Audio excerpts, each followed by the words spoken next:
Hey guys, welcome back to my channel. It's William Wehrli here, and for today's video, I thought I might jump on here and share with you my experiences of growing up with autism. And the topic that I want to cover regarding my experience with autism is eye contact. Have you ever noticed how your child or friend or person you know does not maintain eye contact when you're speaking to him? Well, I was like that as a child, and people found me so weird just because of how my physical focus appeared. There were so many times when my mind would just draw a blank and my face would be facing a person, object, or dead air, and that would be during a conversation another person was having with me.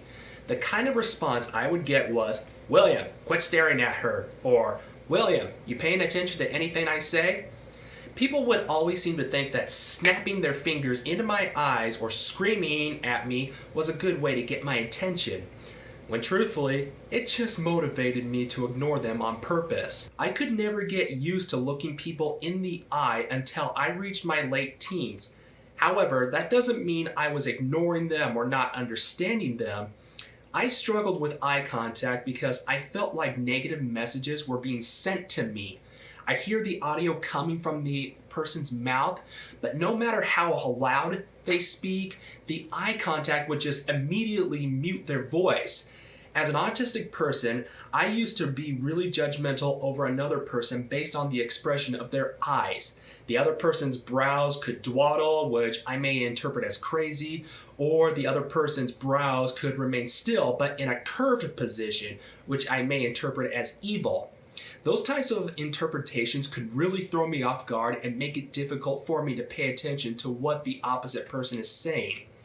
Another thing that keeps me from making eye contact is that I felt like an invisible beam or force was being fed from the opposite person's eyes into my very own, and it felt intimidating for me.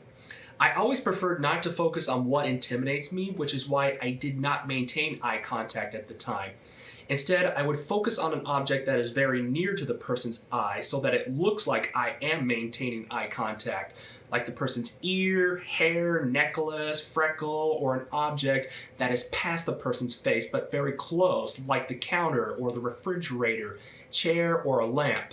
At first, when I was a little kid, I would always turn my face away from the opposite person, but when I was told that it was rude to not look at them when being spoken to, I would make it look as if I was maintaining eye contact, when in fact, I'm not, just to protect myself from being intimidated.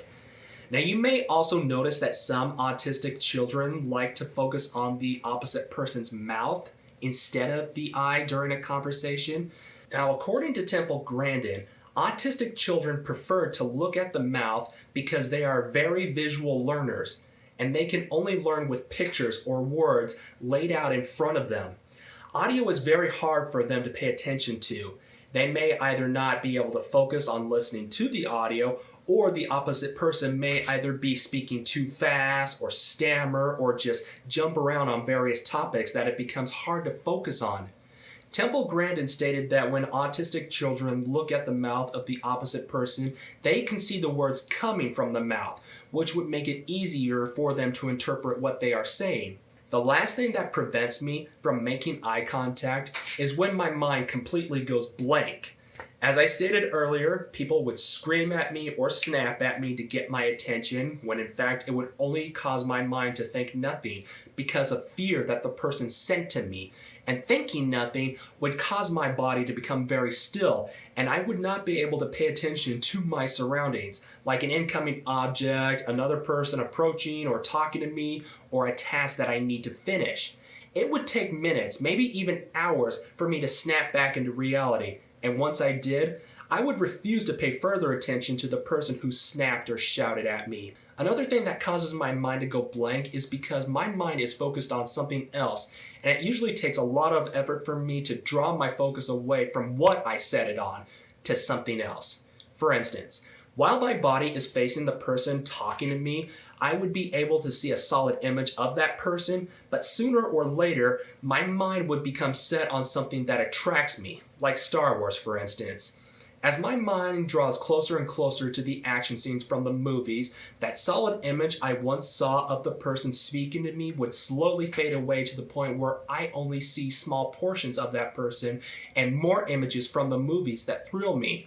Or I may be able to snap myself back and see the solid image of the person talking to me, but in the background, the person's voice would be muted, and all I'm hearing is music and battle sound effects from the movies. When you encounter an autistic child or person that is having trouble making eye contact with you, that doesn't mean that they dislike you or are not listening to you. A good autistic saying is, "I don't have to look at you to understand you." Bear in mind, though, that their lack of eye contact will not always be permanent. You can slowly help them get used to maintaining eye contact. Most of the time, it depends on trust. If they know you well enough to trust you, they will be certain enough to judge if you are worth looking in the eye or not. Now, in order to maintain their trust is patience. As you listen to this video, I strongly urge you not to scream or physically get emotional with them because they will want to avoid you. And don't be surprised if it takes them days for them to be comfortable with you afterwards. Autistic people can be very insecure. If you show signs of frustration like deep sighs, angry faces, or over-the-top body language, they will think that you dislike them and not want to be around you. Even if you assure them that you do like them and are not upset with them, they will not be convinced. Always remember that patience and understanding where they come from is the key. That helps you build your trust between you and the autistic person, and trust helps them become more comfortable with looking you in the eye. Well, thank you so much, everybody, for tuning in and giving this a watch. Please be sure to subscribe to my channel if you want to see any further videos regarding my autism experiences. And don't forget to smash that thumbs up button and leave a comment in the comment section below. Until next time.